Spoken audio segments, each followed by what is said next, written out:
ሰማይና ምድር የጸኑት በእግዚአብሔር ቃል ነው። መዝሙረኛው ዳዊት እንደዚህ ይላል ሲናገር ምድርን በውሃ ላይ አጥንቷታልና ይላል። ምድር የቆመችው ውሃ ላይ ነው። ግን ውሃ ምድርን መሸከም ማለት መሸከም አይችልም። ውሃ ይሰምጣል። ነገር ግን ቃል ስላለ የመለኮት ትእዛዝ ስላለ ይሄ የምንመለከተው ግዑዙ ዓለም ምድር ላይ ጸንቶ ቆሟል። በምን ቆመ? በእግዚአብሔር ቃል ቆመ። ማሰረት እግዚአብሔር ሰው ተናገረ። ስለዚህ ኃይል አለ በማለት በክርስቶስ እሱ አምላክ ስለሆነ። ሁለተኛ የምንመለከተው በምድርም ሁሉ ስልጣን አለ። ዮሐንስ 17:2 ላይ ሁሉን ሰጠኸኝ ይላል። ሁሉን ስልጣንና በሁሉ ላይ የመፍረድ በሁሉ ላይ የፈለገውን የማድረግ ስልጣን አለ። እሱ እግዚአብሔር የሆነው የእግዚአብሔር ክርስቶስ ኢየሱስ። ሶስተኛ በፍጥረት ሁሉ ላይ ስልጣን አለው። አራተኛ በአጋንንት ጭፍራ ላይ ሁሉ ስልጣን አለው። አምስተኛ በመላእክት ጭፍራ ላይ ሁሉ ላይ ስልጣን አለው። ስድስተኛ ሁሉ በሁሉ ነገር ላይ ስልጣን አለ። ለዚህ ነው ሂድ ሲለው አጋንንትን አንተ ተራራ ሲለው አንተ በሽታ ፈለገው ቃል መናገር ብቻ ነው። ሲናገር ድውያን ይፈወሳል፣ ለምጻም ይከለከላል፣ አጋንንት ይንቀጠቀጣል። ለምን? ስልጣን አለ። ለምን? በሰማይና በምድር ስልጣን ሰጠኝ ያለው ኢየሱስ ክርስቶስ።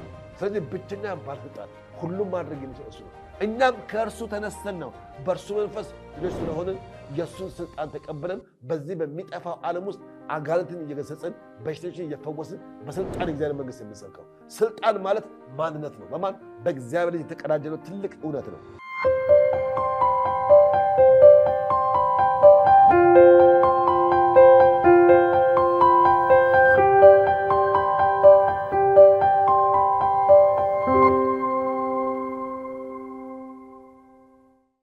እግዚአብሔር ተባረከ ይሁን። ቀጥለን የምንመለከተው ኢየሱስ ክርስቶስ ሥጋ የመልበሱ አስፈላጊነት። ለምን ሥጋ መልበስ አስፈለገው? ለምን ፍጹም ሰው ሆነ? ለምን የሚጨበጥ የሚነካ አካል ሆነ? የሚለው ነገር ነው የምንመለከተው።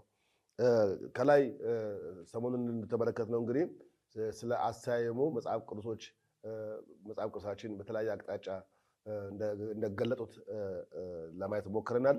ወንጌላቱንም ሐዋርያው ቅዱስ ጳውሎስንም እና ቅዱስ ጴጥሮስም ራሱ በተለያየ አቅጣጫ የእግዚአብሔር ልጅ ክርስቶስ ኢየሱስ ፍጹም አምላክ እንደሆነ በተለያየ አቅጣጫ ሲገልጡት ለማየት ሞክረናል። ዛሬ ግን የምንመለከተው ይኸው ክርስቶስ ኢየሱስ ሥጋ የመልበሱ አስፈላጊነት ምን ነበር? ለምን ሥጋ አስፈለገ? ለምን ሰው መሆን አስፈለገ? ለምን ሥጋ መሆን አስፈለገ? ለምንስ የሚጨበጥ የሚነካ አካል ሆነ? የሚለውን ለማየት ነው። የክርስቶስ ሥጋ መልበስ አስፈላጊነት አስፈላጊ እንደሆነ የሚያደርጉ ሁለት ሐሳቦችን እንመለከታለን። መጀመሪያ ሁለት ሐሳቦችን። የመጀመሪያው በኃጢአት ምክንያት የወደቀውን ኃጢአተኛን ሰውን ለመታደግና ለማዳን ነው። በቃ ምክንያቱም ሰው የሆነበት ይሄ የለበሰው ሥጋ በኃጢአት ምክንያት የተፈረደበትና የተቀጣ ሥጋ ነው። ስለዚህ አዳም ባለመታዘዙና በሰራው ኃጢአት ምክንያት በዚህ ሥጋ የተቀጣበትና ከፍርድ በታች ከሕግ በታች የነበረ ሰውነት ነው ይሄ ሥጋ።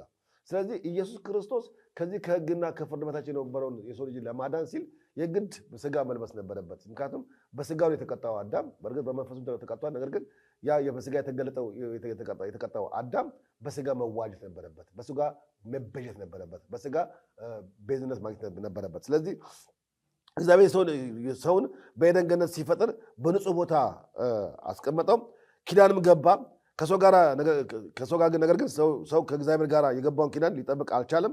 በዚህ ምክንያት ኃጢአት ሰራ፣ ወደቀ። የኃጢአትን ምክንያት የወደቀው ሰውን ለማዳን ሲል ኢየሱስ ክርስቶስ ሰው እንደሆነ በተደጋጋሚ መጽሐፍ ቅዱሳችን በተለያየ አቅጣጫ እንመለከታለን። ይሄ ብዙን ጊዜ ሁላችንም የምናውቀው ስለሆነ ለምን ኢየሱስ ሰው ሆነ ለምን ጥያቄ ሰው የሆነበት ዋነኛው ዓላማ ዋነኛው ምክንያት በኃጢአት ምክንያት የወደቀውን የሰው ልጅን ለማዳን። የመጀመሪያው በኃጢአት ምክንያት በሕግ መታለፍ ምክንያት ከፍርድና ከሕግ በታች የነበረው የሰው ልጅን ሊዋጀው፣ ሊታደገው፣ ቤዛ ሊሆነው፣ ሊያስታርቀው፣ መካከለኛ ሊሆን በዚህ በተቀጣውና በተኮነው ሥጋ ውስጥ ኢየሱስ በገዛ ፍቃዱ እንደ ምሕረቱ ባለጠግነት ሰው ሊሆን ስለወደደ ሰው ሆነ። ሁለተኛ የምንመለከተው ኪዳን የሚመሰረትበትና የሚጠብቅ እግዚአብሔር አምላክ ኪዳን ሊፈጽም ነው። ለአብርሃም የተናገረውን አስቀድሞ ለአዳም የሴቲቱ ዘር እንዳለው ለአብርሃምም አሕዛብ በአንተ ምክንያት ይባረካሉ እንዳለ የበረከቱ ምንጭ በረከት የሚለው ቃል ወንጌል ነው።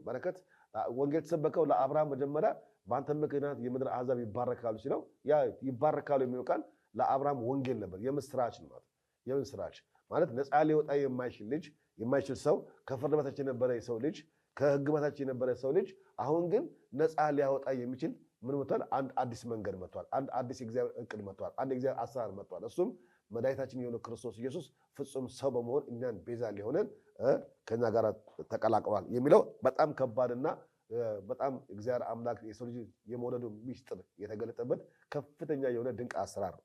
ለዚህ ነው ኤርምያስ 31 ላይ ስለ ኪዳን ነው የሚናገረው። እግዚአብሔር አምላክ ኪዳን ገባ። እግዚአብሔር ከአፉ ለሚወጣው ቃል ታማኝ ስለነበረ ኤርምያስ ምዕራፍ 31 ቁጥር 31 ላይ እንደዚህ ይላል፣ እነሆ ከእስራኤል ቤትና ከይሁዳ ቤት ጋር አዲስ ቃል ኪዳን የምገባበት ወራት ይመጣል ይላል እግዚአብሔር። አሁን 31 ከእስራኤል ጋር የገባው ኪዳን ነበረ። በሕጉ መሰረት ሕግ እንዲጠብቁ፣ በሕጉ ምክንያት ሊባርካቸው፣ በሕጉ ምክንያት ርስታቸው ሊያስወርሳቸው፣ በሕጉ ምክንያት ሊያናግራቸው፣ በሕጉ ምክንያት ሊቤዣቸው እንደሚችል ብዙ መጽሐፍ ቅዱስ በዚህ ጉዳይ ላይ የሚያወራ ብዙ ክፍል አለ። አሁን ግን የምናወራው በሐዲስ ኪዳን ውስጥ ያለውን ሁለተኛው ሀሳብ የቀደሙ የወደቀውን የሰው ልጅ ከኃጢአት ምክንያት ለማዳን ነው ብያለሁ። ሁለተኛ ደግሞ እግዚአብሔር አምላክ ኪዳኑን ለመጠበቅ ነው። የተናገረውን ኪዳን ለመጠበቅ ሲል፣ ቃሉን ለመፈጸም ሲል፣ ኪዳኑን ለመፈጸም ሲል ኢየሱስ ክርስቶስ ምን ሆነ? ፍጹም ስጋ ለብሶ ፍጹም ሰው ሆኖ ተገለጠ።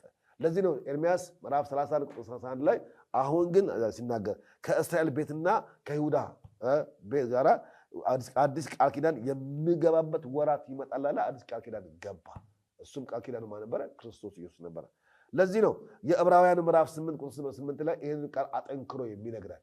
የዕብራውያን ምዕራፍ 8 ቁጥር 8 ላይ ይህን ቃል ሲናገር ይላል፣ ይህን ቃል እንዲህ ተብሎ አስቀድሞ በኢሳይያስ እንደተጻፈው እነሆ ከእስራኤል ቤትና ከይሁዳ ቤት ጋር የሚገባው አዲስ ቃል ኪዳን እንደተፈጸመ ዕብራውያኑ ይናገራል።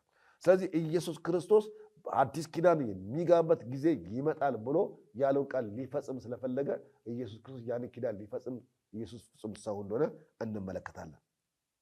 ስለዚህ ሰው ኃጢአት ሰርቷል፣ ስለዚህም መሞት ይገባዋል። ስለዚህም ሰው ለሰው መሞት ያለበት ቢሆንም ራሱ ንጹሕ ሆኖ ለሌላው ሰው ግን መሞት የሚችል ማንም ሰው በዚህ ምድር ላይ የለም። ስለዚህ ኢየሱስ ክርስቶስ ራሱ ኃጢአት የሌለበት ሆኖ ሳለ የአብን ፍቃድ ሊፈጽም ሰው ሆኖ ኃጢአተኛ ሆኖ የሰው ልጅ ሊዋጅ እንደመጣ እንመለከታለን። ስለዚህ ኢየሱስ ሰው የሆነበት ዋነኛው ምክንያት አንደኛ የወደቀውን ሰው ልጅ ለማዳን፣ ሁለተኛ የተናገረውን ኪዳን ሊፈጽም በኃጢአት ምክንያት በሕግ መታለፍ ምክንያት ወድቆ የነበረው የሰው ልጅ ለማዳን ሲል ኢየሱስ ክርስቶስ ምን ሆነ? ፍጹም ሰው ሆኖ እንደመጣ እንመለከታለን። እሺ ስጋ ለብሶ የመጣበት ሁኔታ ደግሞ እንመለከት። አሁን ስጋ ለብሶ የመጣበት ሁኔታ በዚህ ሐሳብ ውስጥ ሶስት መሰረታዊ ነገሮችን እንመለከታለን። ስጋ ለብሶ የመጣበት ሁኔታዎችን ስንመለከት ሶስት መሰረታዊ ሐሳቦችን እንመለከት። አንደኛ የመለኮት ባህሪ ጌታ ኢየሱስ ክርስቶስ ወደ ምድር በሚመጣበት ጊዜ ፍጹም አምላክ ፍጹም ሰው እንደነበረ ተመልክተናል። ስለዚህ ምን ስጋ ለብሶ የመጣበት ሁኔታ አንደኛ ፍጹም ሰው ፍጹም አምላክ ሆኖ ነው የመጣው ኢየሱስ ክርስቶስ። ይህንን አጠንክረን የምንናገረው የመጣበት ምክንያት ምን ሆነ? መልአክ ሆኖ አልመጣም፣ ኪሩቤል ሆኖ አልመጣም፣ የሆነ የማይጨበጥ መንፈስ ሆኖ አልመጣም፣ ወይም ቅዠትና ህልም ሆኖ አልመጣም። ኢየሱስ ፍጹም ሰው ሆኖ ፍጹም የሚነካ ሆኖ የሚዳሰስ ሆኖ መለኮት ሆኖ በዚህ መልኩ ነው የተገለጠው ኢየሱስ ክርስቶስ። ይሄ ዓለሙን ሊቀበልና ሊያምኑ የሚገባ እውነት ነው። ክርስቶስ ሚስጥር አይደለም ማለት ረቂቅም አይደለም። ኢየሱስ ክርስቶስ ዝም ብሎ ሐሳብ አይደለም። የሚጨበጥ የሚነካ የሚዳሰስ እና ህይወት የሆነ እግዚአብሔር ለቅዱሳኑ የሰጠው የዘላለም ተስፋና ድህነት ነበረ። ሁለተኛ የምንመለከተው ሰው የመሆን እውነታ ሰው ሆኖ በመጣበት ጊዜ መለኮትነቱን አብሮ ነበር እንጂ አንዳንዶች እንደሚሉት መለኮትነቱን አልጣልም። ምን ማለት? አምላክ ከሰው ጋር የታረቀበት ማለት አማኑኤል የሆነበት እግዚአብሔር ከኛ ጋር የሆነበት ኢየሱስ ፍጹም ሰው ነው ስንል መለኮትነቱን ጥሎ ሰው ብቻ ሆነ ማለት ሰው ብቻ ነው፣ መለኮትነት የለውም። እግዚአብሔር አምላክ ስለራራለት ስላዘነለት ወይም እግዚአብሔር አምላክ ስለራራለት ወይም ስለወደደው አይደለም ያንን ተአምራትና ድንቅ የሚያደርገው። አንዳንዶች እንደዛ ስለሚሉ ስለወደደው ተአምራት ያደርጋል፣ ስለወደደው አጋንንት ያወጣል፣ ስላፈቀረው ድንቅና ተአምር ነው አይደለም። መለኮት ስለሆነ አምላክ ስለሆነ በሥጋ የተገለጠ ፍጹም ሰው ስለሆነ ፍጹም አምላክ ስለሆነ ነው ተአምራትና ድንቅ የሚያደርገው። እና ስለዚህ የሰው ልጅ ለማዳን ሲል ክርስቶስ ኢየሱስ ያን ቢያደርግም አንዳንዶች ግን እንደሚሉት መለኮትን ጥሎ ወይም ከመለኮት ርቆ ሳይሆን ፍጹም አምላክ ፍጹም ሰው በመሆን ክርስቶስ ኢየሱስ እግዚአብሔርን ከኛ ጋር እኛም በእግዚአብሔር ዘንድ እግዚአብሔርን ከኛ ጋር ፍጹም የሩቅ አምላክ ሳይሆን የቅርብ አምላክ እንዲሆን በነፍሳችን ውስጥ ያለ የመንፈስ ኃይል እንዲሰማን የእግዚአብሔር አብሮነት ከኛ ጋር እንዲሆን በመከራ ዘመንና በጭንቅ ዘመን ደስታችን ፍጹም እንዲሆን ነገን ተስፋ ማድረግ የምንችልበት አዲስ አቅም በውስጣችን እንዲገነባ ያደረገው ክርስቶስ በእኛ ውስጥ መሆኑ ነው። ያ ደግሞ መለኮት ከሆነ በስተቀር በሰው ሐሳብ የሚሆን ነገር ምንም ነገር እንደሌለ እንመለከታለን። ሶስተኛ የምንመለከተው ራሱን ባዶ አድርጎ የመምጣት ሁኔታ አምላክ ሰው መሆን እንጂ መዋረድ ነው። ያንን ውርደት ተዋርዶ ኢየሱስ ክርስቶስ ወደ ዓለም መጣ። ያም ብቻም አይደለም፣ ለመስቀል ሞት እንኳን ራሱን አሳልፎ ሰጠ። ይህ ደግሞ እጅግ መዋረድ፣ እጅግ ራሱን ባዶ ማድረግ ከባድ የሆነ ውሳኔ ነው።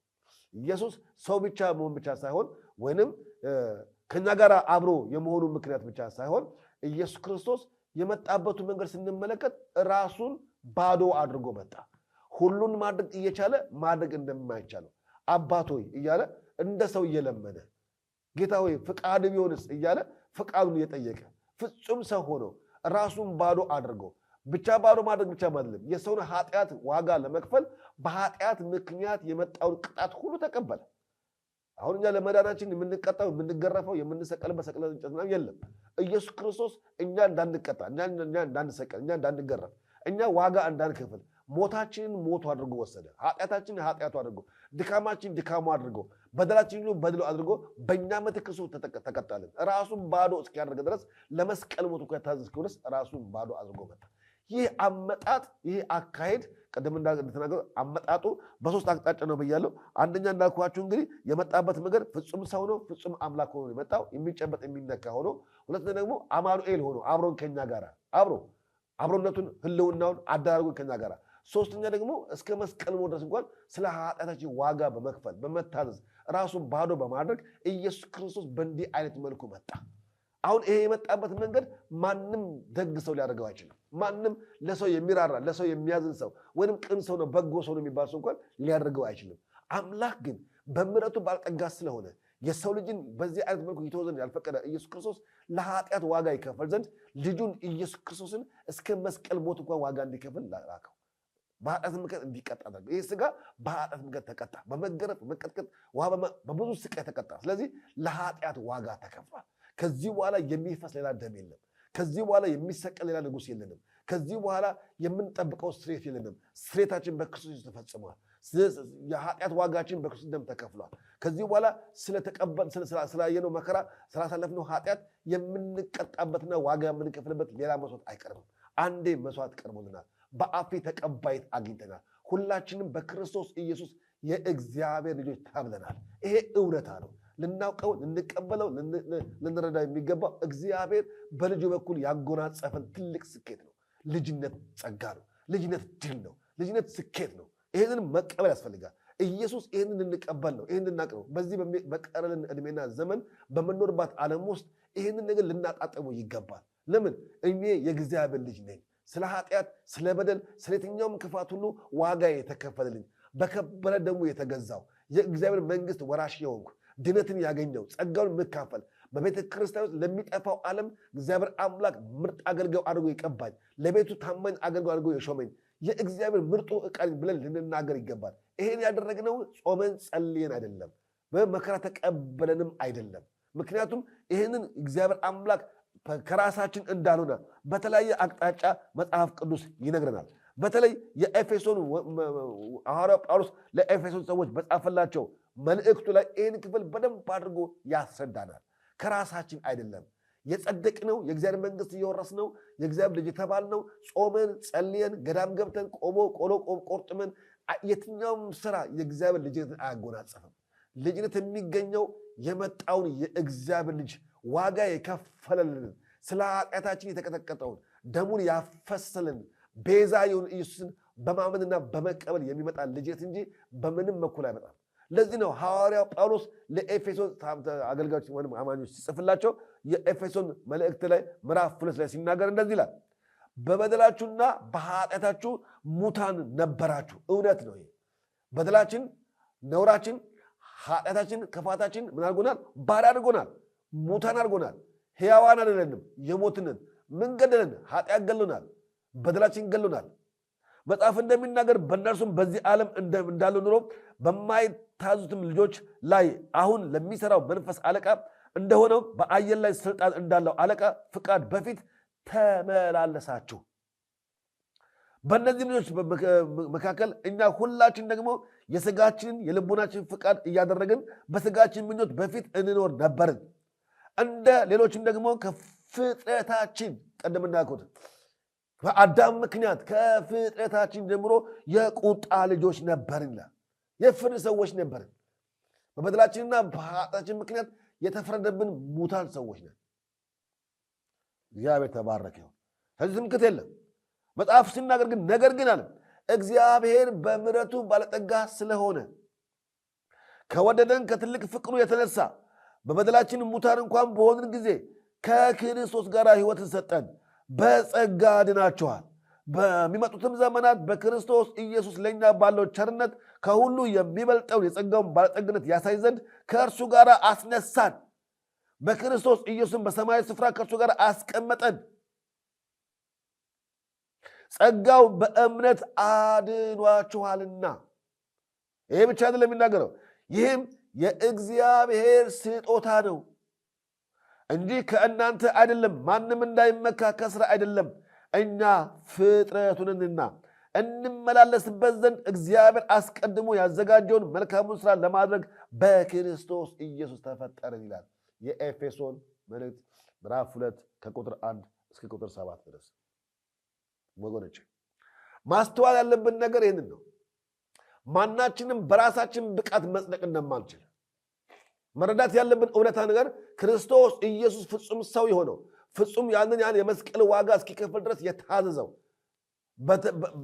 በፈጠረው እጅ የተጠፈጠፈው በፈጠረው እጅ የተገረፈው ያን ያህል ውርደትና ስቃይ ያን ያህል መናቅ የተቀበለው እኛ በራሳችን ወደ እግዚአብሔር መንግሥት ወደ እግዚአብሔር ሕይወት መምጣት ስለማንችል የኃጢአት ዕዳ ያልተከፈለ ዕዳ በኃጢአታችን ምክንያት እግዚአብሔር የሰው ልጅ ሲመለከተው ቁጣው የሚነድበት ዓለምና ምድር ሁሉ የሚገለባበጥበት ከፍርድ በታች የሚወረውርበት ምክንያቱ ምንድነው? እሱ በበደላችንና በኃጢአታችን ምክንያት ሙታን ነበርን። የእግዚአብሔር ቅድስና እኛን ማየት አይችልም። ዕንባቆም እንደተናገረው አዎ አቤቱ እግዚአብሔር ዓይኖች ጠማማነትን የሚመለከቱ ዘንድ እንደማይችሉ አውቃለሁ ይላል። እግዚአብሔር ጠማማ ነገር የሚችል ዓይን የለውም፣ ቅዱስ አምላክ ስለሆነ። ከዚህም የተነሳ ነው በእኛና በጻድቁ እግዚአብሔር መካከለኛ ሊሆን የሚገባው እግዚአብሔር የሆነ መለኮት የሆነ የአምላክ ባህሪ ያለበት የሰውን ሥጋ የሚካፈል ሰው የሆነ የሰውን ዋጋ የሚያውቅ የሰውን በደል የሚያውቅ የሰውን ጥፋት ርክሰት የሚያውቅ በሥጋ የሚካፈል ኢየሱስ ክርስቶስ መካከለኛ መሆን ነበረበት። ለዚህ ነው ኢየሱስ ክርስቶስ የኃጢአትን ዋጋ ተቀበለ፣ የኃጢአትን ዋጋ ከፈለ። በእርሱ ምክንያት ሁላችን የእግዚአብሔር ልጆች ሆንን። ጸጋው የእግዚአብሔር ጸጋ ስንል ጸጋ ፐርሰን ነው። ጸጋ ማንነት ነው። ጸጋ ሰው ነው። ያም የእግዚአብሔር ጸጋ የተባለው ክርስቶስ ኢየሱስ ነው። ፐርሰን ነው። ጸጋ ስብዕና አለው ነው። ያ የእግዚአብሔር ጸጋ ክርስቶስ ነው። ጸጋው በእምነት አድኗችኋል ሲል ክርስቶስ በእምነት አድኖናል። አሁን ከኛ የሚጠበቀው ይሄን ቤዛችንን ማመን ነው። ይሄን ቤዛችንን ለእኛ የተከፈለን የመስቀሉ ዋጋ ለራሳችን እንደተደረገልን ቆጥረን አምነን ከአምላካችን ጋር የምንታረቅበትን መንገድ ተቀብለን ሕይወታችን ማደስ ነው። ይህን እውነት ልንረዳ ይገባል። ለዚህ ነው በተለያየ አቅጣጫ ላይ ሥጋ ለብሶ የመምጣቱ ነገር ስንመገን በተለያየ አቅጣጫ ልንረዳ ይገባል። ስለዚህ ሥጋ የለበሰበት ምክንያቱ ሦስቱ መንገድ የሰው ልጆች ለማዳን የሰጠውን ተስፋ ለመቀበል ሕግን ሊፈጽም ነው። የመጀመሪያው ስንመለከት ረጋ ብለን አንደኛ ሥጋ የለበሰበት የቅድሙ ሥጋ ለብሶ የመጣበት ሁኔታ ነው ያየነው። ሥጋ ለብሶ የመጣበት ሁኔታ አይተነዋል። አሁን ደግሞ ሥጋ የለበሰበት ምክንያቱን እንመልከት። ኢየሱስ ክርስቶስ ሥጋ የለበሰበት ዋናው ምክንያት ለመቤዠት ነው፣ ቤዛ ለመሆን። ቅድም እንዳልኳችሁ የሰው ልጆችን ለማዳን ምክንያቱ ዋነኛው ምክንያት ምንም ለመሆን ተአምር ለመስራት መነጋገሪያ ለመሆን ወይም ድንቅ ሰርቷል እንዲባል አይደለም። ኢየሱስን ለማምለክና ለማክበር ድንቅ መስራት አይጠበቅበትም። ማንነቱን ብቻ ያስፈልገዋል። ነገር ግን የሰው ልጆችን ብቻ ለመታደግ የሰዎችን ቤዛ ለመሆን ኢየሱስ ክርስቶስ ቅድም እንደነገርኳችሁ ያናል ዋጋ ከፈለ። ይሄ አንደኛው ነው። ሁለተኛ ሕግን ሊፈጽም ነው።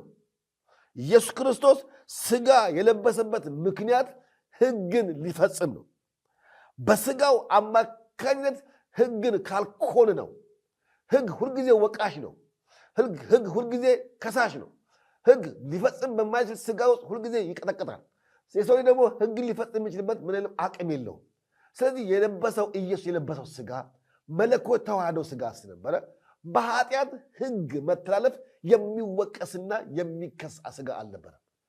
እግዚአብሔር የተባረከ ይሁን። ስለዚህ ሕግን ፈጽሞ ጥንቅቅ አድርጎ በሕግ ምክንያት ሊመጣ የሚችለውን ክስ ሁሉ ኢየሱስ በሥጋው በኩል ፈጸመልን። ስለዚህ በሕግ መታለፍ ምክንያት የምንከስበት የምንወቀስበት የሚፈርድበት ምንም ነገር የለም። ምክንያቱም ኢየሱስ ክርስቶስ የሕግ ፈጻሚያችን ነበረ። ለዚህ ነው ሕግና ነቢያት የሚናገሩት ስለ እርሱ ስለ ክርስቶስ ነው። ስለ መወለዱ፣ መከራ ስለ መቀበሉ፣ ስለ ሞቱና ስለ መነሳቱ ይናገራሉ። ኢየሱስ ክርስቶስ እነዚህን ሕግ ፈጽሞ የእግዚአብሔር ጽድቅ በመፈጸም እግዚአብሔርን ለማስደሰት የመጣ የእግዚአብሔር ልጅ ነበረ። ማቴዎስ ምዕራፍ 5 ቁጥር 17 ላይ እንደዚህ ይናገራል። ይህን ሀሳብ አጠንክሮ ይነግረናል። ምን ብሎ? እኔ ሕግና ነቢያትን ለመሻር የመጣሁ አይምሰላችሁም፣ ልፈጽም እንጂ ለመሻር አልመጣሁም። ሕግን ሊሽር ሳይሆን ሕግን ፍጹም አደረገው። ከሕጉ አንዲቱ እንኳን ተቀላችሁ አልጎደለም። ኢቭን ነጥቧ እንኳን አልጎደለችም። ሕግ የሚሻር አይደለም። ከእግዚአብሔር አፍ የሚወጣ ነገር የሚሻር ነገር ግን የሚፈጽመው የሚያከናውነው ሊሰራው የሚችል ግን ከስጋ ለባሽ የሆነ ሰው አልነበረም። ከዚህ የተነሳ ኢየሱስ ክርስቶስ ስጋን የለበሰበት ዋነኛውና ሁለተኛው ምክንያት በሕግ ምክንያት የሚቀጣውን ስጋ ከሕግ ባርነት ነፃ ሊያወጣው ሲፈልግ ኢየሱስ ሕግን ሊፈጽም ስጋ ለብሶ መጣ። ሕግ ፈጸመ። እግዚአብሔር ተባረከ። ስለዚህ ሁለተኛው ሐሳብ የምንመለከተው የመጣበት ዋነኛው ምክንያት ይሄ ነው። ሶስተኛው የምንመለከተው አብን ለመግለጥ ነው። አብ ከግምት ውጪ ኤሎሂም ከመሆኑ ያህዌ ከመሆኑ ውጪ አብን ሊያውቀው የሚችል ማንም የለም። ኢቭን ነቢያቱም በተገለጠላቸው መንፈስ የተገለጣቸውን ያስረዳሉ እንጂ እግዚአብሔርን ያየው ማንም የለም። አብ እግዚአብሔር የሚታይም አይደለም። ስለዚህ መጽሐፍ ቅዱሳችን እግዚአብሔር ከግምት ያለፈ ከምናብ ያለፈ ወይም ከምኞት ያለፈ ማንነት እንዳለው ለማሳየት ሲፈልግ ኢየሱስ ክርስቶስ እሱ ራሱ አብን ሊገልጥልን መጣ። ለዚህ ነው መጽሐፍ ቅዱስ ሲናገር ማቴዎስ ምዕራፍ 11 ቁጥር 27 ላይ እንደዚህ ይላል፣ ሁሉ ከአባቱ ዘንድ ተሰጥቶኛል፣ ከአብ በቀር ወልድን የሚያውቅ የለም፣ ከወልድም በቀር ወልድ ሊገልጥለት ከሚፈቅድለት በቀር አብን የሚያውቅ የለም አለ። ስሙኝ፣ እግዚአብሔርን በጾምና በጸሎት አንመለከቱ። እግዚአብሔርን የፈለገነውን ነገር በማድረግ ሊገልጥልን አይችልም። የአብ ብቸኛ መገለጫው ልጁ ኢየሱስ ነው። ልጁ ኢየሱስ አብ ሊገልጥለት ከሚወደው በቀር ማን ነው? ኢየሱስ ነው የተገለጠለት። ወልድ ነው የሚገልጠው አብን ሊገልጠው የሚችለው። ሰው ወልድን ካላወቀ አብን ሊያውቀው አይችልም። ለምሳሌ ቤተክርስቲያናችንም ሁላችንም እንደምንጸልየው የማቴዎስ 6 ወንጌል ጌታ ኢየሱስ ደቀ መዛሙርቱ እንዲጸልዩ ሲያዛቸው እንዲህ ብላችሁ ጸልዩ ብሎ አላቸው። በሰማይ የምትኖር አባታችን ሆይ ስምህ ይቀደስ። አሁን አባታችን ሆይ ለማለት እግዚአብሔር አባትነቱን ለማወቅ መጀመሪያ ልጅ መሆን ያስፈልጋል። ልጅ መሆን ካልተቻለ የእግዚአብሔር አባትነት አይገባንም። እግዚአብሔር ፈጣሪ ነው። እግዚአብሔር ፈጣሪነቱማ ለሁሉም ፈጣሪ ነው። ለእንስሳቱም ፈጣሪ ነው፣ ለአራዊቱም ፈጣሪ ነው፣ ለአዕዋፋቱም ፈጣሪ ነው፣ ለሁሉ ፈጣሪ ነው። እግዚአብሔርን በፈጣሪነቱ ማወቅና በአባትነቱ ግን መረዳት በጣም ይለያል። ስለዚህ ነው አብ አባታችን ነው ስንል በልጁ በኩል ስለተገለጠን ነው። ስለዚህ አብን ሊያብራራልን የሚችል ልጁ ብቻ ነው። አብን ሊገልጥልን የሚችል እግዚአብሔር ፍቅር እንደሆነ፣ እግዚአብሔር መሐሪ እንደሆነ፣ እግዚአብሔር ሁሉን ቻይ እንደሆነ ያብራራልን የገለጠልን ልጁ ነው።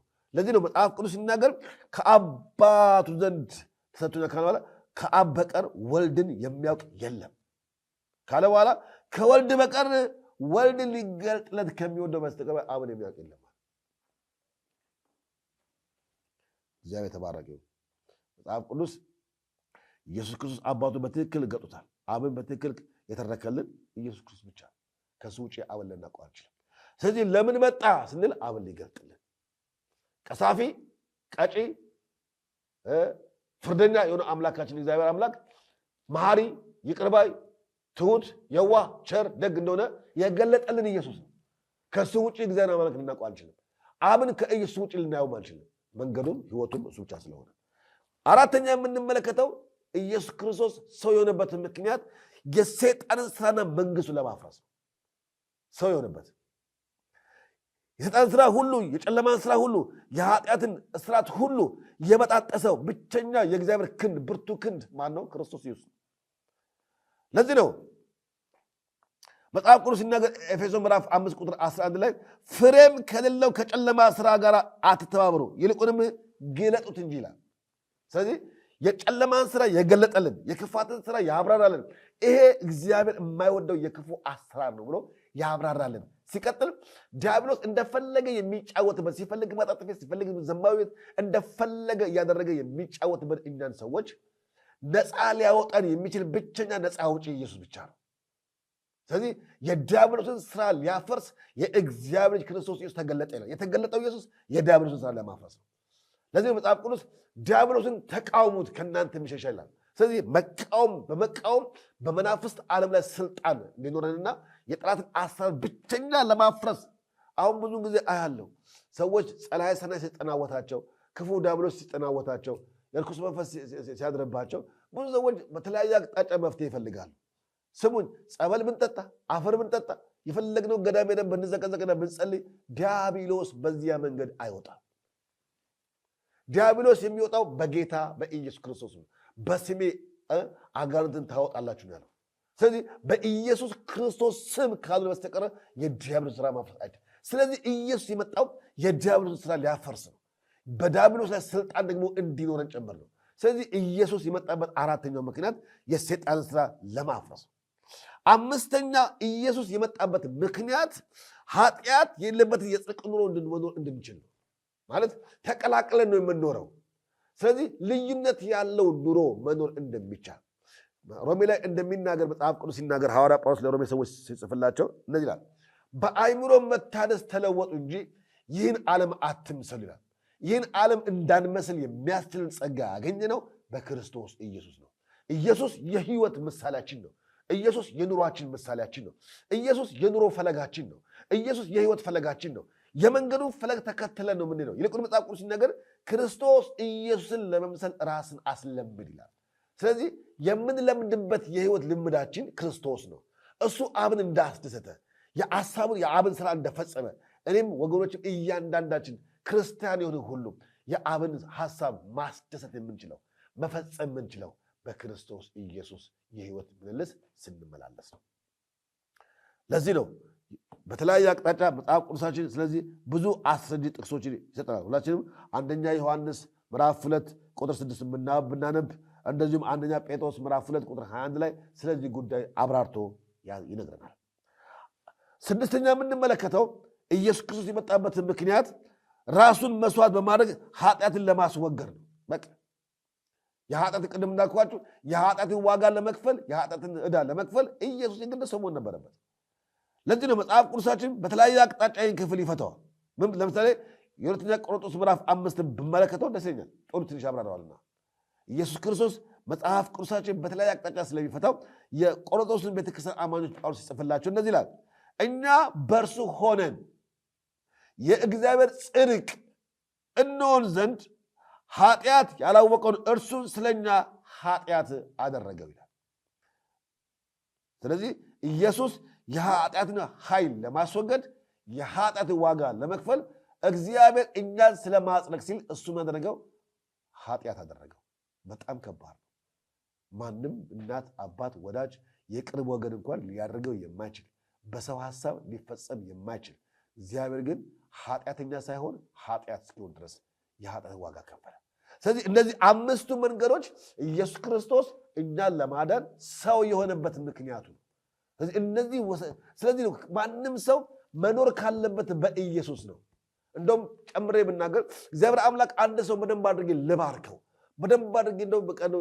ልባርከው ብሎ ቢያስብ የሚባርከን ልጁ ነው የሚገልጥልን፣ ኢየሱስን የሚገልጥልን። ከኢየሱስ ውጭ የመባረኪያ መንገድ የለም። ኢየሱስ ክርስቶስ የበረከት ምንጭ ነው።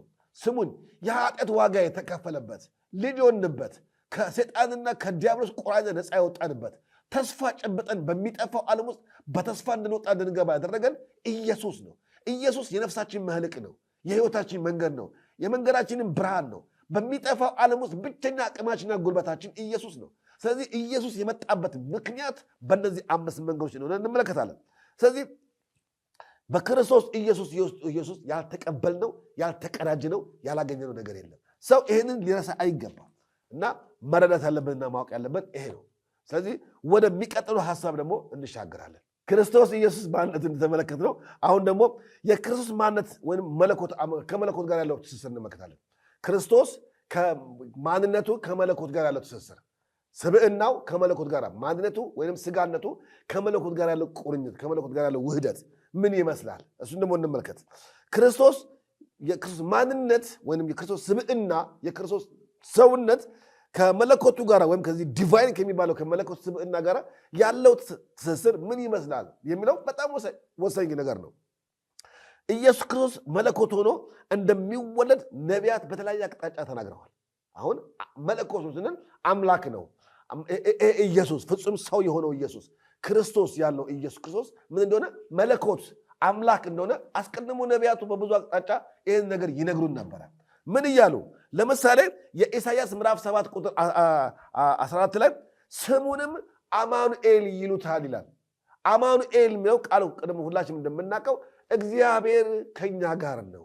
አሁን ኢየሱስ ክርስቶስ አስቀድሞ ከ700 ዓመት በፊት ነቢዩ ኢሳይያስ ስለ ኢየሱስ ሊመጣ ስላለው ስለ እስራኤል ተስፋ ስለ እስራኤል መሲህ ሲናገር ይሄ የሚመጣው መሲህ ስሙንም አማኑኤል ይሉታል ማለት እግዚአብሔር ከኛ ጋር ነው እንደሚለው። ስለዚህ በኋላ ለም በአዲስ ስንመጣ ስናነብ ይሄን ክፍል አማኑኤል እግዚአብሔር ከኛ ጋር ስለመሆኑ በብዙ አቅጣጫ ወንጌላችን ተጽፎ እናገኘዋለን። ስለዚህ ነቢያቱ አስቀድሞ ይመጣ ዘንድ ያለው መሲህ ኢየሱስ ክርስቶስ እግዚአብሔር እንደሆነ አማኑኤል እንደሆነ ተናግረው ነበር፣ ትንቢት ተናግረው ነበር።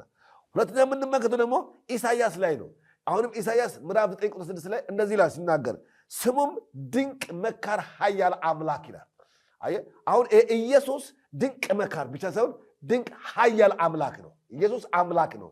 ለግንድ አሁን ብዙዎቹ እሱ ራሱ ኢየሱስ ክርስቶስ እኮ ራሱ ኢየሱስ ክርስቶስ እኮ እኔ አምላክ ነኝ ብሎ የተናገረበት ቦታ የለም ብሎ ይናገራሉ። ነበር ኢየሱስ ክርስቶስ እሱን ለማለት ምንም የሚጠበቅበት የተናገር ቅድም ያወራቸው ጥቅሶች እንደተጠበቀ ሆነው የሰራቸው ስራዎች እንደተጠበቀ ሆነው ነቢያቱ ራሱ ቶራው ራሱ ሕጉም የሚያወራቸው ነገሮች እንደተጠበቀ ሆነው ነቢያቱ ራሱ የሚናገሩት ቃል ራሱ ይመጣ ዘንድ ያለው መሲህ ኢየሱስ ክርስቶስ እሱ አምላክ እንደሆነ በሚገባ ቋንቋ ተናግረዋል።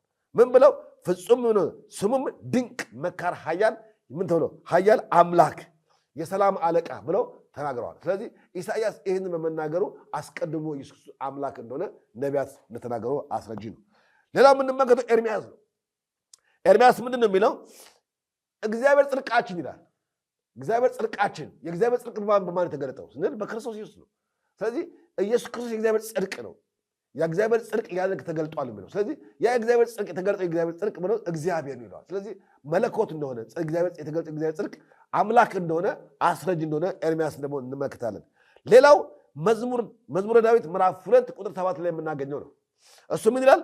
አንተ ልጄ ነህ እኔ ዛሬ ወለድኩ ይላል። ኢየሱስ የተወለደው መቼ ነው? በማቴዎስ ወንጌል ላይ ወንጌል የሚነገረው በአዲስ ኪዳን ነው።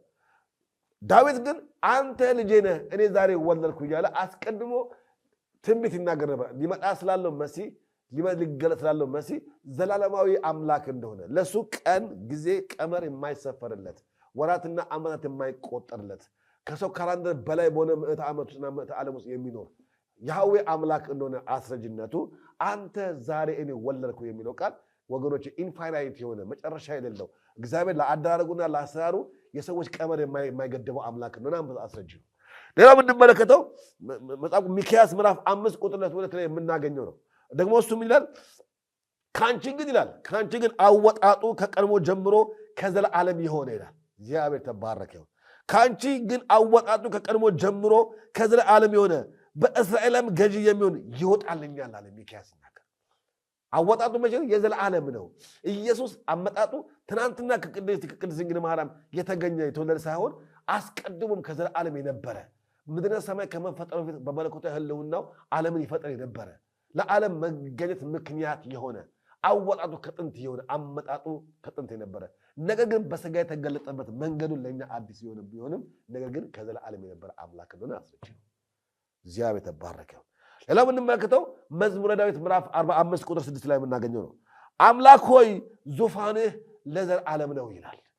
እግዚአብሔር ተባረከ። ስለዚህ ይሄ የእግዚአብሔር ክርስቶስ ኢየሱስ አደራረጉ አነዋወሩ ስልጣኑ ይሄ ዙፋን የምናገኘው ራእይ ምዕራፍ 7 ላይ ይናገራል። ራእይ ምዕራፍ 7 ላይ ብዙ አቅጣጫ የእግዚአብሔር ዙፋን የከበቡ እልፍ አላፋት ቅዱሳን ነጭ ልብስ የለበሱ ልብሳቸው በበጉ ደም ያነጹ እንደዚህ ላሉ በአንድ ላይ ተሰብስበው መጽሐፍ ቅዱስ አውጥቼ ባነበው በጣም ደስ ይለኛል። እሱ ክፍል በጣም ውስጤን የሚነካኝ በጣም በፈልገው ክፍል ስለሆነ ሁላችንም እሱን ክፍል ብናነበው ለሁላችንም ጥሩ መልስ ይሆናል ብዬ አስባለሁ።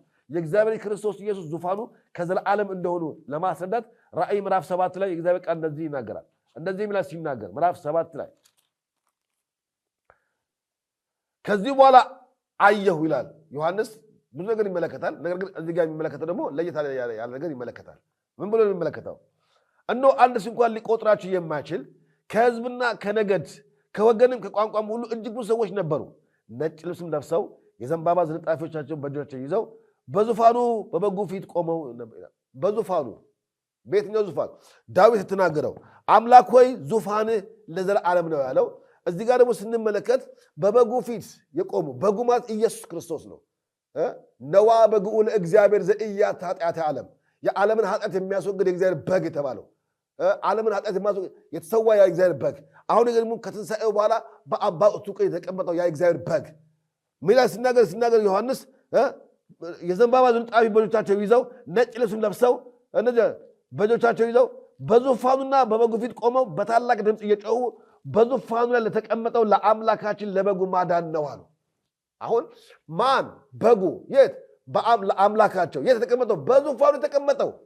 ይሄ ዙፋን ዘላለማዊ ዙፋን ነው። ማን የተቀመጠበት? በጉ። ምን አሉ ነጭ የለበሱ ሰዎች? እነዚህ ሰዎች ከወገን ከቋንቋ ከነገድ የተዋጁ ናቸው። አንድ ያደረጋቸው ነገዳቸው አይደለም። አንድ ያደረጋቸው ዘራቸው አይደለም። አንድ ያደረገ ቋንቋቸው አይደለም። አንድ ያደረጋቸው ነጩ ልብስ ነው። ያ ነጩ ልብስ ማን ነው? ኢየሱስ ነው። ለዚህ ነው ጴጥሮስ ወርቅ በማንጠልጠል በውጭ የሆነ ሽልማት አይሁንላችሁ፣ ይልቁንም ኢየሱስን ልበሱት ይላል። ያ የጽድቅ ልብስ ኢየሱስ ነው። ነጭ ልብስ ልብሳችን ኢየሱስ ነው። እነሱንም በአፊት ቆመው እንደዚህ እንዲዘምሩ ያደረጋቸው ይሄ ልብስ ነው። ምን አሉ? ማዳን የበጉ ነው አሉ። ማዳን የበጉ ነው ሲሉ በዛ ቦታ የተቀመጡ መላእክት ኪሩቤል፣ ሱራፌል ሁሉ ነበሩ። እነሱም ምን አሉ? አዎ አሜን፣ በረከትና ክብር ጥበብና ምስጋናም ውዳሴም ኃይልም ብርታትም ከዘላለም እስከ ዘላለም ድረስ ለአምላካችን ይሁን አሜን አሉ ይላል። መላእክቱ አሜን ያሉለት፣ ሽማግሌዎቹ አሜን ያሉለት ይሄ ማዳን የበጉ ነው የተባለት ማን ነው ሲባል የእግዚአብሔር ክርስቶስ ኢየሱስ ነው። ለዚህ ነው አስቀድሞ ነቢያቱ ስለ እግዚአብሔር ስለ ክርስቶስ ዘላለማዊ አምላክ እንደሆነ እሱ ፍጹም አምላክ እንደሆነ ነቢያቱ አስቀድሞ ይናገር። ትናንትና የተገለጠ ሩቅ ብእሲ፣ ትናንትና የመጣ የዮሴፍ ልጅ፣ ትናንትና የመጣ አይሁዳዊ ተራ አይሁዳዊ አይደለም። ኢየሱስ ክርስቶስ ፍጹም አምላክ ነው። ነቢያቱ አስቀድሞ የተናገሩለት፣ መዝሙራቱ አስቀድሞ የዘመሩለት፣ በተለያዩ አቅጣጫ ነቢያቱ ራእይ ላይም እንደምንመለከት በብዙ ክብርና በብዙ ምስጋና በአባቱ ቀኝ በክብር የተቀመጠ ምስጋና የሚቀበል መስዋዕት የሚቀበል መስዋዕት የሚሰዋለት ለዘላለም ከብሮ ነግሶ የሚሆን ዳግም ይመጣ በሕያዋንና በቅዱሳን ላይ የሚፈርድ ድንቅ ጌታ ቢኖር ኢየሱስ ነው። ስለዚህ ይሄን ኢየሱስ ክርስቶስን በተለያየ ጊዜ ነቢያት ይናገሩት እንደነበረ እንመለከታለን። ስለዚህ ቅድም እንዳልኳችሁ እንግዲህ ቀደም ብሎ እንዳየነው አብዛኛው የስህተት አስተምሮ መነሻ በክርስቶስ ሰው መሆንና መለኮቱ ላይ እንደሆነ እንረዳለን። ለዚህ ነው ይህንን ለማምታት ኢየሱስ ክርስቶስ ፍጹም ሰው ነው፣ ፍጹም አምላክ ነው ስንል የስህተት ትምህርቶች ሰው ብቻ ነው፣ እግዚአብሔር የመረጠው ነው፣ የዮሴፍ ልጅ ነው ወይም ስጋ ብቻ ነው፣ እሱ ስጋ አምላክ ሊሆን አይችልም የሚል ተራትና ተልካሻ ምክንያት የሚያነሱት። ነገር ግን መጽሐፍ ቅዱሳችን በተለያየ አቅጣጫ ይህንን ያስረግጦ ይነግረናል። ሌላ የምንመለከተው እግዚአብሔር ወልድ ፍጹም አምላክ፣ አሁን ቅድም ያየነው መለኮትነቱን ነው። አሁን ደግሞ እግዚአብሔር አምላክ መለኮትና አምላክ የሚላይ ባይሆንም አምላክ ስለመሆኑ ኢየሱስ ክርስቶስ አምላክ ነው። እግዚአብሔር የተባረከው የምናመልከው አዳኛችን ኢየሱስ ክርስቶስ ሰው ብቻ ሳይሆን አምላክ ነው። አምላክ ነው ስንል ፈጣሪ ነው። ሁሉ በእርሱ ሆነ፣ ከሆነ እሱ እንኳን አንዳች ያለ እርሱ የሆነ የለም የተባለ እርሱ ኢየሱስ ክርስቶስ እኛን ለማለት የተሰቀለ ሰው ብቻ ሳይሆን ዓለማትን የፈጠረ ፈጣሪ ነው፣ አምላክ ነው፣ እግዚአብሔር ነው፣ ያህዌ ነው ስንል በምክንያት መጽሐፍ ቅዱስ በዛ አቅጣጫ በብዙ አቅጣጫ ይናገራል። ኢየሱስ ክርስቶስ ሲያብራራ ኢየሱስ ክርስቶስ ራሱ መጽሐፍ ቅዱስም ስለ እርሱ ፍጹም አምላክ መሆኑን ይናገራል። ስለዚህ ቀደም እንዳልኳችሁ እንግዲህ የዮሐንስ ወንጌል እንደመነሻ ልናገር። ዮሐንስ ቃልም እግዚአብሔር ነበረ የሚለው ቃል መነሻችን ነው። ይህችን ቃል ብዙዎቹ አይወዷትም። እግዚአብሔር ቃል ከሆነ ቃልም እግዚአብሔር ከሆነ እግዚአብሔር ሁሉም ማድረግ የሚችል ከሆነ ዝቅ ብሎ ደግሞ ሁሉም በእርሱ ሆነ ካልን ይህንን ልንበታትነው ልነጣጥለውና ልንከፋፍለው የማንችለው እውነት ነው። ስለዚህ እግዚአብሔር የተባለው ቃል የተባለው እግዚአብሔር አምላክ ሁሉም ማድረግ የሚችል በሁሉም መገኘት የሚችል ሁሉም መስራት የሚችል አምላክ እንደሆነ አስረጂ ነው የምንመለከተው። ለዚህ ነው ሁሉን ቻይ ነው፣ ሁሉን አዋቂ ነው፣ በአንድ ጊዜ ሁሉ ቦታ መገኘት የሚችል ነው። እግዚአብሔር የተባረከ ነው። ለዚህ ነው ሐዋርያው ጳውሎስ በሁለተኛ ቆሮንቶስ ላይ ሲናገር ምዕራፍ 3 ላይ ሲናገር የሙሴ ሰዎች የሕግ ሰዎች ብሉይ ኪዳን ሲነበብ ሕጉ ሲነበብ ትዝ የሚላቸው ምን ነው? መጋረጃው ነው ይላል። አሁን ሕግ ሲነበብ ትዝ የሚላቸው ሕጉ ነው ትዝ የሚላቸው ማን? አይሁዶች። ነገር ግን አለ ወደ ጌታ ዞር ባለን ጊዜ ግን መጋረጃው ይወገዳል አለ። ዝቅ ብሎ ግን ጌታ ግን የጌታ መንፈስ ባለበት አርነት ካለ በኋላ ግን ጌታ ግን መንፈስ ነው ይላል። አሁን በሐዲስ ኪዳን ጌታ ስጋ ለብሶ አናገኘውም። ጌታ በአባቱ ቀኝ በክብር ተቀምጧል። መንፈሱ ግን የጌታ መንፈስ ግን በሁላችን ዘንድ አለ። ለዚህ ነው ቦታ የማይገድበው፣ ስፍራ የማይገድበው። እዚህ ቦታ ትገኛለህ፣ እዚህ ቦታ አትገኝም። በአንድ ጊዜ የሁሉንም ጸሎት መስማት የሚችል፣ በአንድ ጊዜ ሁሉንም ማየት የሚችል፣ በሁሉ ቦታ በአንድ ጊዜ መድረስ የሚችል መለኮት ካልሆነ በስተቀር ማንም አይችልም። ኢየሱስ ክርስቶስ አሁን ግን ይሄን ማድረግ ይችላል። ለምን? የጌታ መንፈስ ባለበት በዚያ አርነት አለ፣ ነፃ ወጪው አለ። ለምን? ጌታ ግን መንፈስ ነው። አሁን መንፈስ የሆነ ጌታ እናመልካለን። ለዚህ ነው ስንዘምር ሐሴት የምናደርገው፣ ኃጢአት ስንሰራ የምንወቀሰው። ጌታ ጌታ ጌታ እያልን እያመለክን እንድንሄድ ያደረገን ትልቁ ነገር የእሱ አብሮነቱ ከኛ ጋር መሆኑ ነው። ስለዚህ አምላክነቱ በተለያየ አቅጣጫ እናያለን። ስለዚህ በጥቂት መልኩ ደግሞ እንመለከት አምላክነቱን። አንደኛ መለኮታዊ ባህሪ አለው። ኢየሱስ ክርስቶስ መለኮታዊ ባህሪ አለው። ምንድነው መለኮታዊ ባህሪ? አንደኛ ዘላለማዊነቱ። እግዚአብሔር ተባረከው። እነዚህ ባህሪያት አምላክ ብቻ ነው ያላቸው፣ ለሰው ማያጋራው ወይም ሰው ሊዋረሰው የማይችል ባህሪ ቢኖር ዘላለማዊነት ነው። ኢየሱስ ክርስቶስ ዘላለማዊ ነው ስንል አልፋና ኦሜጋ እኔ ነኝ ያለ እሱ ብቻ ነው። ስለዚህ ኢየሱስ ዘላለማዊ አምላክ ነው። የኢየሱስ ክርስቶስ የእግዚአብሔር ልጅነት የዘላለም ልጅነት ነው። እጅግ በስጋ ስለመጣ ፍጹም ውስን ነው ማለት አይደለም። በስጋ የተገለጠው ስለ ኃጢአት ዋጋ ለመክፈል ነው። የኃጢአትን ዋጋ ከከፈለ በኋላ እስከ መስቀል ከታዘዘ በኋላ ኢየሱስ ክርስቶስ የሞትን ጣር አጥፍቶ በሦስተኛው ቀን ተነሳ። ከተነሳ በኋላ ልክ ቢታንያ ላይ ለደቀ መዛሙርቱ እንደተናገራቸው የሰው ልጅ እንዲህ ሲል እንዳያችሁ ደግሞ እንደዚህ ይመጣል ተብሎ ያረገው ኢየሱስ ክርስቶስ እሱ ዘላለማዊ አምላክ ነው። ዘላለማዊ ንጉሥ ነው። ለዚህ ነው የመለኮቱን ባህሪ ተካፋይ ነው። ስለዚህ ኢየሱስ ክርስቶስ አምላክነቱን ለማስረዳት በተለያየ አቅጣጫ መጽሐፍ ቅዱስ ውስጥ እንመለከታለን። ለምሳሌ ምሳሌ ምዕራፍ 30 ቁጥር 4 ላይ ይህን ቃል አስረግጦ ይነግረናል። ምን ብሎ እንደዚህ ይላል? ወደ ሰማይ የወጣ የወረደስ ማን ነው? ነፋስንስ በእጁ የጨበጠ ኧረ ማን ነው? ውሃውንስ በልብሱ የቋጠረ ማን ነው? የምድርን ዳርቻ ሁሉ ያጸና ማን ነው? ይህን ታውቅ እንደሆነ ስሙ ማን ነው? የልጁ ስም ማን ነው ይላል። ምሳሌ ላይ ሰለሞን ሲናገር ኢየሱስ ክርስቶስ ዘላለማዊ አምላክ እንደሆነ የሚያስረዳን ሰማያትን የፈጠረ ውሃን የቋጠረ ሁሉን ያደረገ ማን ነው? እሱ ማን ነው? ልጁስ ማን ነው ብሎ ይጠይቃል። ዮሐንስ 17 ላይ ሲነግረን ይህን ቃል ሲያስረዳልን ይፈተዋል። እውነተኛ አምላክ ብቻ የሆንክ አንተ የላከውን ኢየሱስ ክርስቶስን ያውቁ ዘንድ ይህቺ የዘላለም ሕይወት ናት ይላል። አየህ፣ ስለዚህ ኢየሱስ ክርስቶስ ዘላለማዊ አምላክ ነው ስንል ትናንትና ሁሉም በፈጠረበት ስብዕና ውስጥ ማንም ፍጠር የማይለው ማንም አሸዋን እዚህ ጋር አስቀመጥክ፣ ጨረቃን እዚህ ጋር አስቀመጥክ፣ ውሃ ለምን ይቋጠርከው ብሎ የማይለው ሁሉን እንደ ወደኔ መፍጠር ብቃት ያለው አምላካችን እርሱ ማን ነው? ልጁስ ማን ብሎ ከጠየቀ በኋላ በሐዲስ ደግሞ እርሱ ሕይወት ያለው የእግዚአብሔር ልጅ ክርስቶስ እንደሆነ ዮሐንስ ይነግረናል። ስለዚህ ኢየሱስ ክርስቶስ ዘላለማዊ ነው ስንል ከዚህ ተነሳ። ሁለተኛ የምንመለከተው ኢየሱስ ክርስቶስ ብቻውን መቆም የሚችል ብቻውን መስራት የሚችል አምላክ። ምን ማለታችን ነው? የእግዚአብሔር ልጅ ከአብና ከመንፈስ ቅዱስ ጋር ለዘላለም ይኖራል። አብ አባቱ ነው፣ መንፈስ ቅዱስ ደግሞ ሰራጺ ነው ወይም ወጪ ነው። ሰረጸ አብ ከአብ የሰረጸ ከአብ የወጣ መንፈስ ቅዱስ ከአብ ይወጣል። አብ አባት ነው፣ ምንጭ ነው።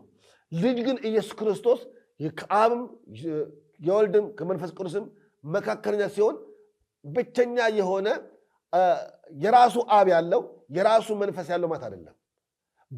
በስም የተከፋፈሉ ለአሰራር፣ ለአደራረግ፣ ለአገዛዝ እንዲመቻቸው አንዱ እግዚአብሔር አምላክ በሶስት አካል ተገለጠ እንጂ ሶስት አምላክ አናመልክም። አብ ሶስት አይደለም፣ ወልድ ሶስት አይደለም፣ መንፈስ ቅዱስ ሶስት አይደለም። አብ የወልድ አባት ነው። አብ ያስባለው የወልድ አባት ስለሆነ ነው። እግዚአብሔር አብ የተባለው እግዚአብሔር ብቻ ይበቃው ነበረ። ነገር ግን አብ ያስባለው ወልድ የሚባል ልጅ ስላለው ነው።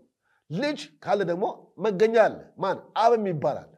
ስለዚህ የአብም የወልድም ደግሞ እስትንፋሳቸው ማን ይባላል? መንፈስ ቅዱስ ይባላል። መንፈስ ቅዱስ ደግሞ አምላክ ነው። ስለዚህ መንፈስ ቅዱስ ከወልድ ያነሰ አይደለም፣ ፈጣሪ ነው። ስለዚህ የሰው ልጆችን ለማዳን በድንቅ አደራርጎ በእንዲህ አይነት መልኩ ተገለጠ እንጂ ሶስት አምላክ አናመልክም። ወልድ በስጋው ሲገለጥ ከአብ አላነሰም ወይም ከአብ አልበለጠም። መንፈስ ቅዱስም ኢየሱስ ካረገ በኋላ እንኳን መንፈስ ቅዱስ ከመጣ በኋላ እንኳን ከአብም አላነሰም ከወልድም አልበለጠም። ስለዚህ በእነርሱ በአብ ዘንድ መበላለጥ የለም፣ መቀዳደም የለም፣ መለዋወጥ የለም። ፍጹም አንዱ አምላክ በሶስት አካል የተገለጠ ፍጹም አምላክ ነው፣ ፍጹም ሕያው ጌታ ነው። ለዚህ ነው መጽሐፍ ቅዱስ ሲናገር በተለያዩ አቅጣጫ ሲናገር ኢየሱስ ክርስቶስ ብቻውን ለመስራት መለኮታዊነቱ ይበቃዋል። ስለዚህ የማንም አጋዥ አያስፈልገው፣ ምክንያቱም አምላክ አጋዥ የሚያስፈልገው አይደለምና። ለዚህ ነው አምላክ ስለሆነ የሰው እርዳታ የሰው እገዛ ሰዎች እግዚአብሔርን ሊያግዙት ይፈልጋሉ፣ ወይም ከእግዚአብሔር በላይ ሊራሩ ይፈልጋሉ፣ ወይም ከእግዚአብሔር በላይ ሊቆጡ ይሞክራሉ፣ ወይም እንደ እግዚአብሔር ሰው እንደራሳቸው እግዚአብሔር ለማስኬድ ይሞክራሉ። ነው እግዚአብሔር የማንም ተደጋፊ አይደለም፣ ወይም የማንም ሐሳብ አጽናቂ አይደለም። ብቻውን መስራት የሚችል ብቻውን መቆም የሚችል ብቻው የማንም እገዛ የማያስፈልገው ፈጣሪ አምላክ እንደሆነ እንመለከታለን። ሌላ የምንመለከተው ይሄ ኢየሱስ ክርስቶስ ሁሉን ቻይ መሆኑ ነው። ሁሉም መቻሉ ነው፣ የሚሳነው የለም። ስለዚህ ኢየሱስ ክርስቶስ የሚያቅተው ይሄ ይከብደዋል፣ ይሄ ከአቅሙ በላይ ነው የሚባል አምላክ አይደለም። ስሙ የተባረከ ነው። ስለዚህ ልጁ ሁሉን የሚችል ነው። ምድርን ሰርቷል፣ መስራት ብቻ አይደለም ደግፎ ይዞታል። ለዚህ ነው ማቴዎስ ምዕራፍ 28 ቁጥር 18 ላይ ሲናገር በሰማይ ኃይል እንዳለው ይናገራል። ኃያል አምላክ ነው፣ ኃይል አለው። ሰማይና ምድር የጸኑት በእግዚአብሔር ቃል ነው። መዝሙረኛው ዳዊት እንደዚህ ይላል ሲናገር ምድርን በውሃ ላይ አጥንቷታልና ይላል። ምድር የቆመችው ውሃ ላይ ነው። ግን ውሃ ምድርን መሸከም ማለት ቁስ መሸከም አይችልም። ውሃ ይሰምጣል። ነገር ግን ቃል ስላለ የመለኮት ትእዛዝ ስላለ ይሄ የምንመለከተው ግዑዝ ዓለም ምድር ላይ ጸንቶ ቆሟል። በምን ቆመ? በእግዚአብሔር ቃል ቆመ። ማሰረት እግዚአብሔር ስለተናገረ። ስለዚህ ኃይል አለ በማን ውስጥ? በክርስቶስ። እሱ አምላክ ስለሆነ። ሁለተኛ የምንመለከተው በምድርም ሁሉ ስልጣን አለው። ዮሐንስ 17 ቁጥር 2 ላይ ሁሉን ሰጠኸኝ ይላል። ሁሉን ስልጣንና በሁሉ ላይ የመፍረድ በሁሉ ላይ የፈለገውን የማድረግ ሙሉ ስልጣን አለው። እሱ እግዚአብሔር የሆነው የእግዚአብሔር ክርስቶስ ኢየሱስ። ሶስተኛ በፍጥረት ሁሉ ላይ ስልጣን አለው። አራተኛ በአጋንንት ጭፍራ ላይ ሁሉ ስልጣን አለው። አምስተኛ በመላእክት ጭፍራ ላይ ሁሉ ላይ ስልጣን አለው። ስድስተኛ ሁሉ በሁሉ ነገር ላይ ስልጣን አለው። ለዚህ ነው ሂድ ሲለው አጋንንትን የሚያስወጣው።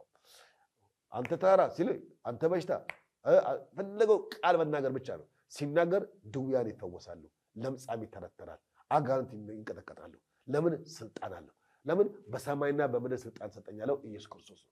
ስለዚህ ብቸኛ ባለስልጣን ሁሉም ማድረግ የሚችል እሱ ነው። እኛም ከእርሱ ተነስተን ነው በእርሱ መንፈስ ልጆች ስለሆንን የእሱን ስልጣን ተቀብለን በዚህ በሚጠፋው ዓለም ውስጥ አጋንንትን እየገሰጽን በሽቶችን እየፈወስን በስልጣን የእግዚአብሔር መንግስት የምንሰብከው። ስልጣን ማለት ማንነት ነው። በማን? በእግዚአብሔር ልጅ የተቀዳጀ ነው። ትልቅ እውነት ነው። ይሄን ልንረዳ ይገባል። ኢየሱስ ክርስቶስ ሌላ የምናገር ሁሉን ያውቃል ማለት የምናስረዳው ነገር የለም። ልናብራራለት ብዙ ሰዎች ተንበርክከው እየጸለዩ ሊያብራሩለት ይሞክራሉ። ነበር ኢየሱስ ክርስቶስ ልብና ኩላሊትን የሚመረምር አምላክ ነው። የቅርብ አምላክ እንጂ የሩቅ አምላክ አይደለም። ያውቃል ኢየሱስ ክርስቶስ ማለት መጽሐፍ ቅዱስ ጴጥሮስ ሲናገር እንግዲህ በጊዜው ከፍ እንዲያደርጋችሁ ከኃይለኛው ከእግዚአብሔር እጅ በታች ራሳችሁ አዋርዱ ካለ በኋላ እርሱ ስለ እናንተ ያስባልና የሚያስጨንቃችሁን ሁሉ በእርሱ ላይ ጣሉት። በመጠኑም ኑሩ፣ ንቁም፣ ባላጋራችሁ ዲያብሎስ የሚጦም ፈልገው እንደሚያገሳ አንበሳ በዙሪያችሁ ይዞራልና ካለ በኋላ በዓለም ያሉት ወንድሞቻችሁን መከራ እንደሚቀበሉ አውቃችሁ እናንተ ግን በምጽአታችሁ ተቃውሙታል። ስለዚህ ሁሉን ያውቃል ማለት የሚያስጨንቃችሁ በእርሱ ላይ ጣሉት እንጂ አንዳች አትጨንቁ ማለት ያውቀዋል። የኔ ጌታ አብራርተን አስረድተን ማመልከቻ ጽፈን የምናብራራለት አምላክ አይደለም። የኔ ጌታ ልመናችን የምንጸልየው የምንጮኸውና የምንማልደው ለምን? እነሱ እግዚአብሔር አባት ስለሆነ የልጆችን ድምፅ መስማት ስለሚፈልግ ፍላጎቶቻችን ደግሞ ከእሱ ጋር እንዲጣበቅ ምኞታችን የነገሮቻችን መፍትሄ እሱ እንደሆነ እንድናውቅ ያንን መንገድ ይፈልገዋል እንጂ እግዚአብሔር አምላክ ለማድረግ የማንም ድጋፍና ሳፖርቲንግ የሚፈልግ አምላክ አይደለም። ለዚህ ነው በተለያየ አቅጣጫ መጽሐፍ ቅዱሳችን ስለዚህ ጉዳይ ሲናገር ምንም ነገር ከእርሱ የሚደበቅ ነገር የለም። እግዚአብሔር ፊት የምንደብቀው የምንሰውረው ወይም በክርስቶስ ፊት የምንሰውረው አንዳች የለም። ሌላው ኢየሱስ ክርስቶስ በሁሉ ቦታ በአንድ ጊዜ ይገኛል። በአንድ ጊዜ ኦምኒፕሬዘንስ ነው። በሁሉ ቦታ የመገኘት በሁሉ ቦታ ማለት መልአክ ከዚህ ቦታ ብንጠይቀው ና ካለው መልአክ ሌላ ቦታ የለም። ሌላ መልአክ አሜሪካ ቢጠይቅ መልአክ ጃፓን የለም። ጃፓን ቢጠይቅ ኢትዮጵያ ውስጥ የለም። ስለዚህ ፐርሰን ነው። አምላካችን ኢየሱስ ክርስቶስ ግን መንፈስ ስለሆነ መለኮት ስለሆነ በሁሉ ቦታ በአንድ ጊዜ ይገኛል። ሰው ሊገኝበት በማይችል እስር ቤት፣ ጉድጓድ ውስጥ፣ ውቅያኖስ ግቡ፣ በቃ ማንም ሊያስበኝ አይችልም ብላችሁ ባላችሁበት ቦታ እንኳን ብታስቡ ኢየሱስ ክርስቶስ ከዛ መንቅሎ የማውጣት አቅም አለው። ለዚህ ነው ኢየሱስ ክርስቶስ መለኮት ነው፣ አምላክ ነው ስንል በሁሉ ቦታ በአንድ ጊዜ መገኘት የሚችል አምላክ ነው። መጽሐፍ ቅዱሳችን በጣም ብዙ ቦታ ማቴዎስ ምዕራፍ 18 እስከ 28 ብታነቡት፣ ኤፌሶ ምዕራፍ 1 ቁጥር 23 ላይ፣ አንደኛ ቆሮንቶስ ምዕራፍ 1 ቁጥር 2 ላይ እነዚህ ክፍሎችን ማንበብ ይቻላል። ደግማቸዋለሁ። የማቴዎስ ወንጌል ምዕራፍ 18 ቁጥር 20 ላይ፣ አሁንም ዮሐንስ ወንጌል ምዕራፍ 3 ቁጥር 13 ላይ፣ አሁንም ስንመለከተው ኤፌሶ በተለያየ አቅጣጫ ላይ ስንመለከተው ኢየሱስ ክርስቶስ በሁሉ ቦታ እንደሚገኝ በአንድ ጊዜ እንደሚገኝ ይናገራል። ሌላው የሚገርመኝ ኢየሱስ ክርስቶስ አለመለወጡ ነው። የሚቀያየር ባህሪ የለውም ኢየሱስ ክርስቶስ። ምናልባት እንደ ሰው ስንመለከት የሰው ባህሪ ሊቀያየር ይችላል። የአየር ጸባይ ሊቀያየር ይችላል። የሀገር ፖለቲካ ሊለዋወጥ ይችላል። ብዙ ነገር ይቀያየራል። እንደነበረ የሚኖር ምንም ነገር የለም። ኢየሱስ ክርስቶስ ግን ትናንትናም ዛሬም ለዘላለም ሕያው የሚለወጥ ባህሪ የለውም። ወድጃችኋለሁ ካለ የሚጠላበት ባህሪ የለውም። አነሳሃለሁ ካለ ምንም ነገር አይቶ አይጠላም። ተስፋችን፣ አቅማችን፣ ጉልበታችን እሱ ብቻ ነው። በክፉ ዘመን የማምለጫ መማፀኛ ከተማ ምጽጳ የሚባል የመማፀኛ ከተማ አለ። የበደለ ሰው ሮጦ የሚገባበት ሊቀ ካህኑ እስኪሞት ድረስ እዛ ይደበቃል። ከዛ በኋላ ሊቀ ካህኑ ከሞተ በኋላ ነፃ ያወጣል። ኢየሱስ ክርስቶስ የማምለጫ ግንባችን ነው። ለዚህ መጽሐፍ ቅዱስ የእግዚአብሔር ስም የጸና ግንብ ነው፣ ጻድቅ ወደ እርሱ ሮጦ ከፍ ከፍ ይላል ይላል። ስለዚህ የማምለጫ አጥራችን ከፍታችን ኢየሱስ ክርስቶስ ነው። ለዚህ ነው የማይለወጥ ነው። ኢየሱስ ክርስቶስ አይለወጥም፣ ትናንትናም ዛሬም ሕያው ነው። ለዚህ ዕብራውያን ምዕራፍ 1 ቁጥር 12 ላይ ይህን ይነግረናል። ዕብራውያን ሌላ የምንመለከተው መዝሙር 102 ላይ ቁጥር 26 ላይ ይህን ቃል ያስረዳናል። ሌላ የምንመለከተው ኢየሱስ ክርስቶስ አይሳሳትም፣ በእርሱ ዘንድ መሳሳት የለም እና ብሎ የሚቆጭ አምላክ ማድረግ አይገባኝም ከእኔ አይጠበቅም የሚል አምላክ አይደለም። የሚያደርገውን ጠንቅቆ ያውቃል። ያደረገውን ደግሞ በሚያደርገው ነገር ደግሞ የሚጸጸት አምላክ አይደለም። ለዚህ ነው ሁል ጊዜ የማይሳሳት እርሱ ብቻ ነው። በማንም ጉዳይ በማንኛውም ሁኔታ ተሳስቶ አያውቅም። የኔ ጌታ ውሸት ተናግሮ ዋሽቶም አያውቅም። ለውሸትም ብሎ ምንም ነገር የሚያደርገው ነገር የለም። የእርሱ ቃል የአባቱ ቃል ነው፣ የአባቱ ቃል ደግሞ የእርሱ ቃል ነው። ስለዚህ እውነት እውነት እላችኋለሁ ካለ በቃ የውሸቶች ይባል የለም። የትኛውም ነገር ከተነገር ይሆናል። በእርሱ የሚያምን የዘላለም ሕይወት አለው ካለ ወገኖች ይሄ እውነተኛ የማይለወጥ የእግዚአብሔር ቃል ነው። ብቸኛ የመዳን መንገድ እርሱ ብቻ ነው። በእርሱ ግን የማያምን በእግዚአብሔር ልጅ በክርስቶስ ኢየሱስ ስላላመነ አሁን ተፈርዶበታል ካለ ግን ወገኖች ማምለጥ አይቻልም። የእግዚአብሔር ቁጣ የእግዚአብሔር ፍርድ የተገለጠው በእርሱ ነው። እርሱን ካላመንን ከዚህ ፍርድ ሊያወጣን የሚችል ማንም ጻድቅ የለም፣ ማንም ሰማዕት የለም። የትኛውም ነገራችን አያወጣንም። የማምለጫ ብቸኛ የማምለጫ መንገዳችን ኢየሱስ ብቻ ነው። የተገለጠ ሕይወት፣ የተገለጠ እውነት፣ የተገለጠ መንገድ እሱ ብቻ ነው። ሌላ የሁሉ በላይ ነው። የሁሉ በላይ የሁሉ ገዢ ነው። የሁሉ አለቃ ነው። የሁሉ መሪ ነው። ጉልበት ሁሉ ይንበረከክለታል። ምላስም ሁሉ ለእግዚአብሔር አብ ክብር ክርስቶስ ኢየሱስ ጌታ ነው ይላል። ለዚህ በተደጋጋሚ ፊልጵስዩስ ላይ ሰው በልቡ አምኖ ይጸድቃል፣ በአፉ መስክሮ ይድናል። እምነትን ለልብ ሰጠው፣ ድነትን ግን በአፍ ላይ ያስቀመጠው። ስለዚህ ሰው በልቡ አምኖ ይጸድቃል። ጽድቅ የሚገኘው አምናለሁ ጌታዬ ሆይ እኔ የአንተ ልጅ ነኝ ብሎ ሲያምን ሰው ይጸድቃል። ነገር ግን ድነት የሚገኘው ያመንኩትን የተቀበልኩት ግን ስመሰክር ስናገር ግን እኔ ምድናለሁ፣ ሰው ይድናል። ድነት ሰው ስለዚህ በአፉ መስክሮ ስለዚህ መጽሐፉ ሲናገር ሰው ሁሉ ጉልበት ሁሉ ለዚህ ስም ይንበረከካል፣ ምላስም ሁሉ ለእግዚአብሔር አብ ክብር ክርስቶስ ኢየሱስ ጌታ ነው ይላል። ስለዚህ ነው መጽሐፍ ቅዱሳችን በተለያየ አቅጣጫ ላይ ኢየሱስ ክርስቶስ ሁሉን ያውቃል፣ የሁሉ ጌታ ነው፣ የሁሉ ገዢ ነው፣ የሁሉ አምላክ ነው ስንል በሁሉ ቦታ ይገኛል፣ ሁሉን ያውቃል፣ አይለዋወጥም፣ ሁሉንም አይሳሳትም፣ አይዋሽም ስንል አምላክነቱን፣ ጌትነቱን፣ ገዥነቱን ከማስረዳት ባሻገር ሰው በመሆኑ ብቻ እንኳን ልንስተው የማይገባ ፍጹም ሰው የሆነ ፍጹም አምላክ የሆነ የሕያው የእግዚአብሔር ልጅ እንደሆነ ማሳያዎች ናቸው። አመሰግናለሁ።